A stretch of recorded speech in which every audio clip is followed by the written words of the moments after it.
Jadi sebenarnya gini, UMR Indonesia itu hitung-hitungannya seharusnya per orang itu 15 juta. Indonesia nggak bisa great again karena kita belum pernah great. Orang Timur Tengah itu adalah orang yang suka konflik, orang yang suka menyelesaikan sengketa itu dengan pertumpahan darah. Sejak awal Zionis itu pasti punya gerakan Israel Raya. Menyatukan negara-negara Arab itu bisa dikatakan mustahil sekarang ini. Lebih mungkin mereka pecah lagi dalam pecahan-pecahan yang kecil daripada mereka bersatu.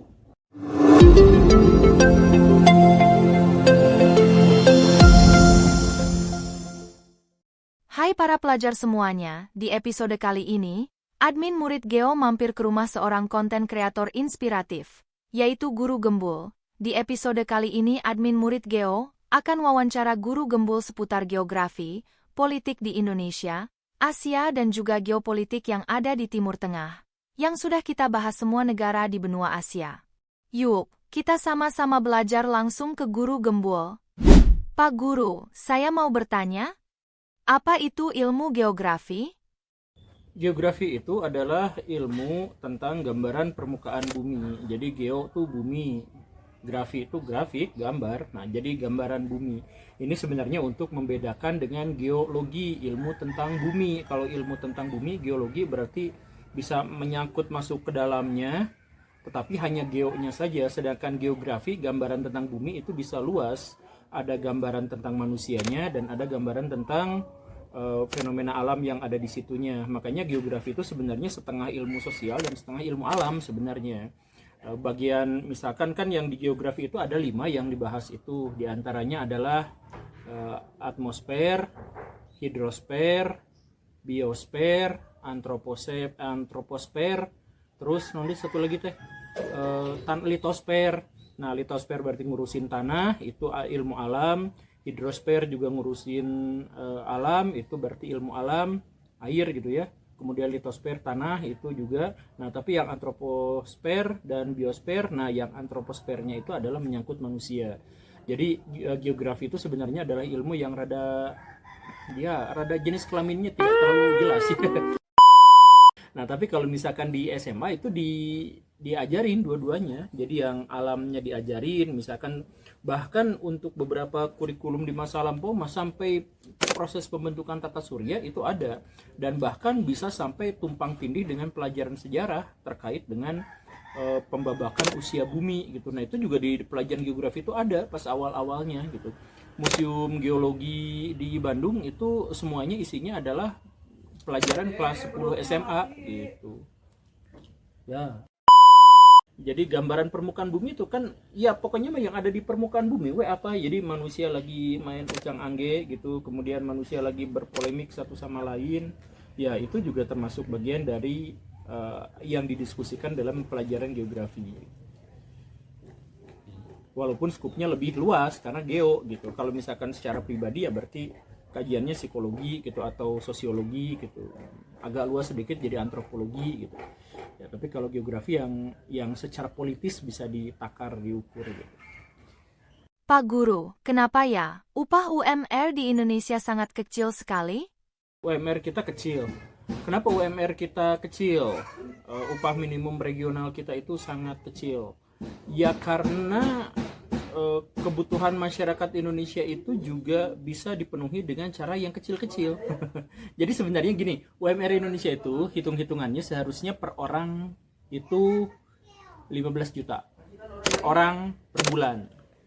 Jadi kalau misalkan satu keluarga, jadi misalkan ada suami dan istri, nah suaminya kerja, istrinya tidak kerja, maka UMR buat si suami itu seharusnya sekitar 25 juta rupiah per pasangan per bulan. Kalau misalkan punya anak 1, 2, 3 bisa tembus sampai 45 jutaan rupiah per bulan.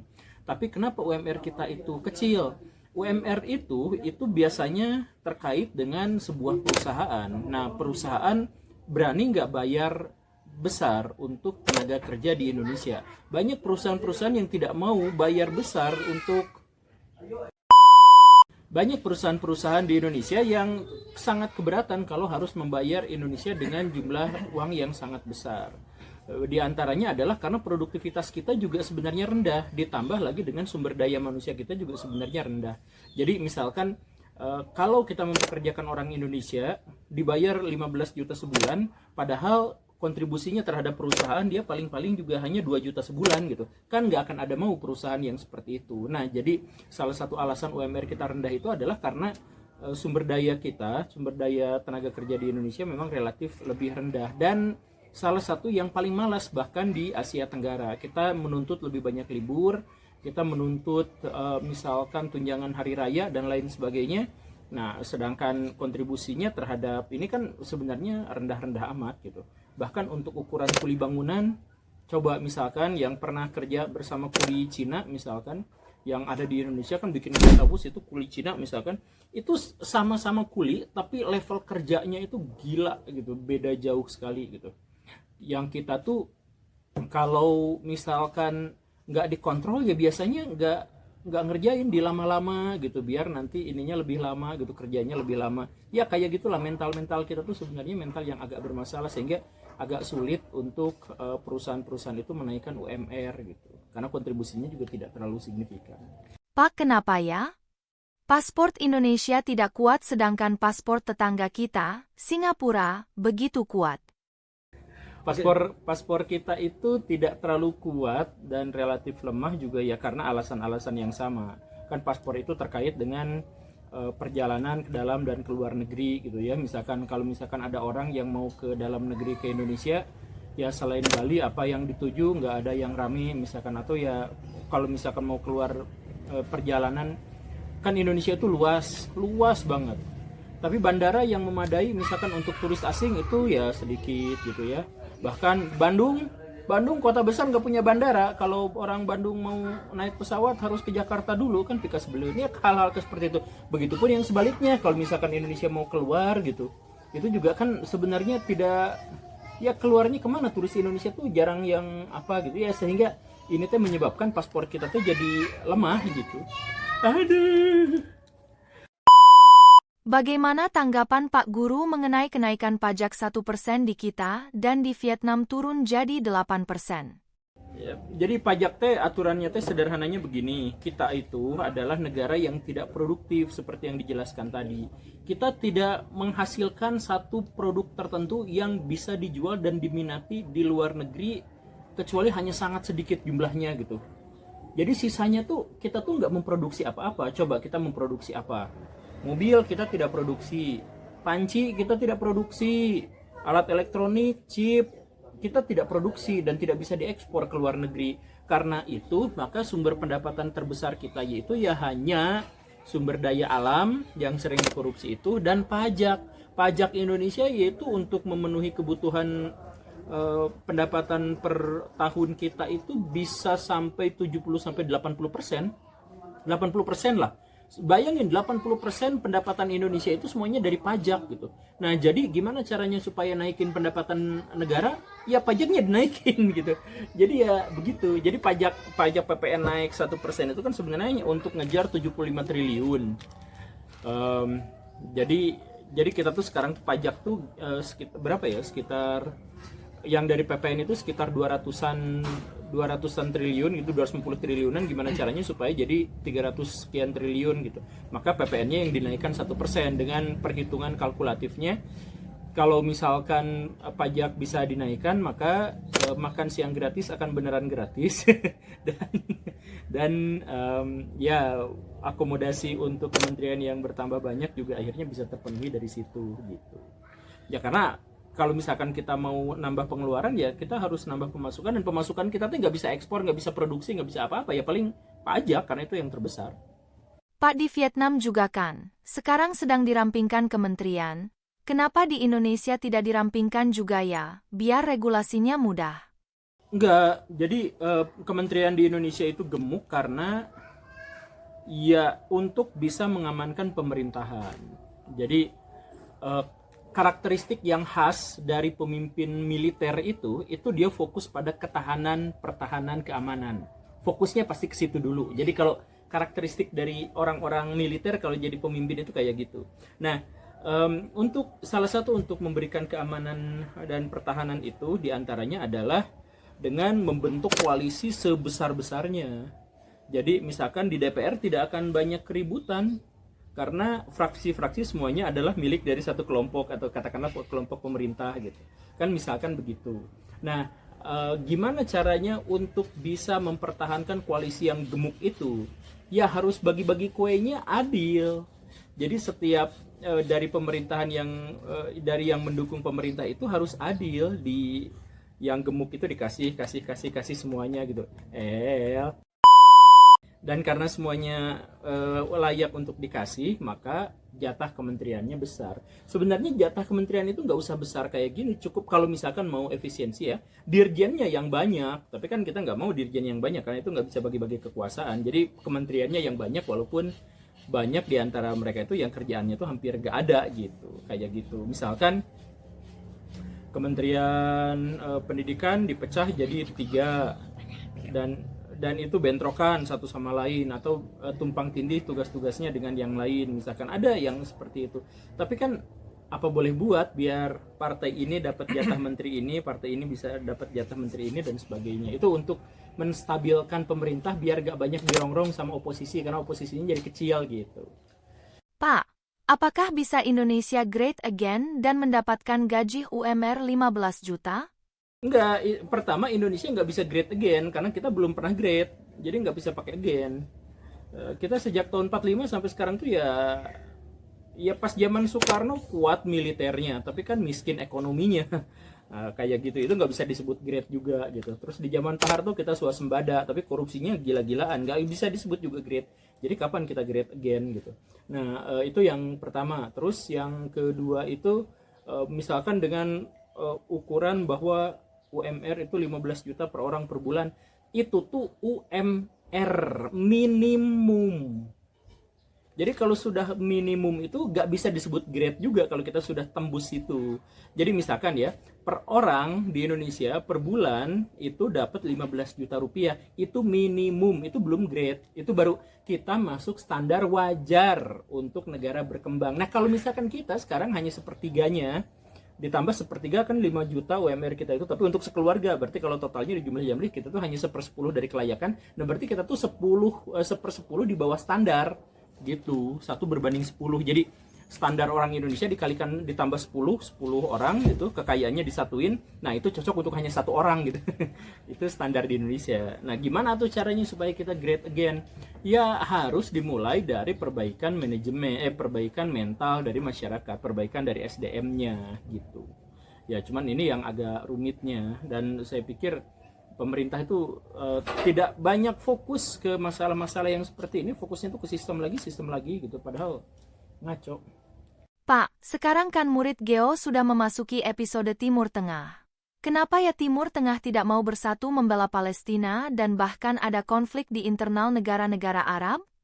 Masalah internal diantaranya adalah masalah kebudayaan. Orang Timur Tengah itu adalah orang yang suka konflik, orang yang suka menyelesaikan sengketa itu dengan pertumpahan darah.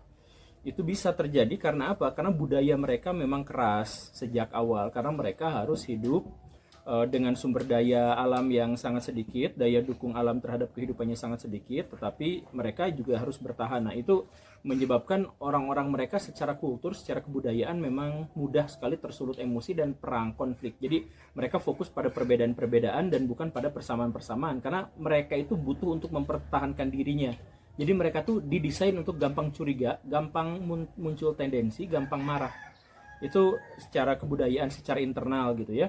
Kemudian masalah yang lainnya itu adalah masalah eksternal. Masalah eksternal diantaranya adalah karena ternyata mereka itu kaya akan energi yang dibutuhkan dan direbutkan oleh bangsa-bangsa di seluruh dunia saat ini. Kan energi itu ya sangat dibutuhkan. Nah karena diperebutkan oleh banyak, maka banyak orang, banyak pihak, maka ada banyak kepentingan juga di Timur Tengah. Jadi negara-negara Timur Tengah itu ada yang blok terhadap Amerika Serikat, ada yang blok terhadap Rusia, ada yang blok terhadap Cina, ada yang blok terhadap Israel bahkan. Ada yang macam-macam kesana kesini ya sesuai dengan kepentingan masing-masing gitu. Kayak misalkan yang sederhana lah, Ethiopia sekarang hubungannya baik sekali dengan Israel karena mereka bisa makmur, bisa hidup, karena sistem pertanian mereka itu ditolong. Dulu kan Ethiopia salah satu negara paling miskin di dunia, kelaparannya luar biasa. Sekarang mereka sudah bisa agrikultur dengan sebaik-baiknya, pro Israel. Tapi di sebelahnya, di Yaman, di Houthi itu, itu anti banget sama yang namanya Israel. Nah itu kan mereka itu mengapit Laut Merah. Jadi setiap hari itu jadi para perompak di sana, para perompak Somalia, Ethiopia dan lain sebagainya itu ada di sana. Kemudian Houthi juga ada di sana dan mereka berdua bermusuhan. Coba masa mereka perang-perangan di jalan di laut gitu kan? Padahal di situ banyak yang lewat juga. Nah, itu masalah. Jadi secara internal mereka, secara budaya juga ada masalah itu. Secara eksternal mereka juga punya masalahnya di situ. Pak mau tanya mengenai Israel? Saat ini Israel mencaplok wilayah Golan di Suriah. Kenapa ya Israel ingin mencaplok Suriah? Apakah ini agenda Israel Raya? Sejak awal Zionis itu pasti punya gerakan Israel Raya, kalau Zionisnya. Dan apakah itu akan diwujudkan tergantung situasi dan kondisi. Kalau misalkan situasinya mendukung, mereka pasti akan menjalankan itu. Tapi kalau misalkan mereka masih enggak gitu, negara Arab masih kuat, dukungan terhadap Amerika Serikat lemah gitu, dan lain-lain, ya mereka nggak akan melakukannya. Tapi sekarang setelah musuh utama mereka Hamas habis, dan kemudian Hizbullah juga telah dilumpuhkan, kemudian banyak sekali pemimpin-pemimpin negara di Timur Tengah itu takut dibom, karena kan orang Israel itu kalau mau nyerangnya tuh pemimpinnya dulu gitu. Nah itu langsung shock lah, itu pemimpin-pemimpin di Timur Tengah itu, makanya sekarang nggak ada yang mau ngelawan gitu. Nah kalau misalkan sudah seperti ini, realitasnya ada potensi bahwa Israel akan mencoba menjajaki opsi menjadi negara Israel Raya yang terbentang dari Mesir, Sungai Nil sampai Efrat di Irak. Kalau memang udah seperti itu ada gila, tapi itu juga risikonya bakal terlalu besar sih. Cuman kalau mereka punya kesempatan, mereka pasti akan melakukan itu. Pak, jika situasinya seperti itu, apakah negara Arab akan bersatu? Dan apakah bisa persatuan negara Arab? Menyatukan negara-negara Arab itu bisa dikatakan mustahil sekarang ini. Lebih mungkin mereka pecah lagi dalam pecahan-pecahan yang kecil daripada mereka bersatu. Itu mah udah fix gitu ya. Karena ya itu tadi, mereka tuh lebih suka pecah belah. Mereka tuh kalau misalkan ada ketemu sama orang, mereka tuh memperhatikan apa yang bedanya dulu, bukan apa yang satunya dulu gitu. Misalkan agamanya sudah sama, Quran bahasanya sudah sama, kemudian budayanya sudah sama, apanya, mereka tetap akan cari aja yang sedikit perbedaannya. Oh kalau ini mah Syiahnya Syiah, Zaidiyahnya Zaidiyah apa, mereka cari sampai detail kecil, sampai akhirnya oh tuh kan kita berbeda gitu orang-orang. Coba misalkan Suriah dengan Irak, apa bedanya? Bahasanya sama, historis sama, agama sama, budaya sama, wilayah berhimpitan beda, ya bahkan partai politiknya pun sama,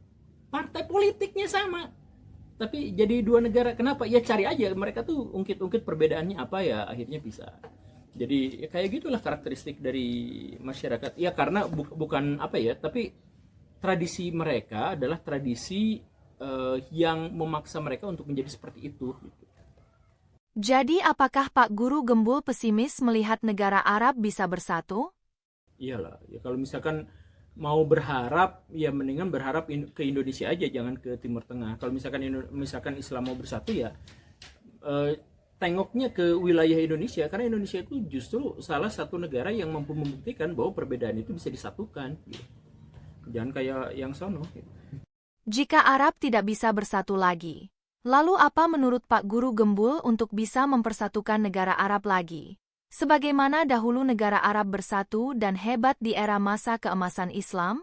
Ya, orang zaman dulu itu terbuka terhadap ilmu pengetahuan, berpikirnya benar-benar terbuka. Kita mah ditutup sama doktrin-doktrin, ya susah maju. Jadi ganti penafsiran kita terhadap agama, terus pelajari agama secara terbuka dan lain-lain, maka saya yakin bakal maju. Tapi kalau misalkan tidak seperti itu, ya sulit. Assalamualaikum Baraya, ini Guru Gembul dan sekarang saya dipaksa masuk ke channelnya Murid Geo, sebuah channel edukasi terkait dengan geografi. Jadi silahkan subscribe channel ini untuk menambah wawasan seputar bumi dan apa yang ada di permukaannya.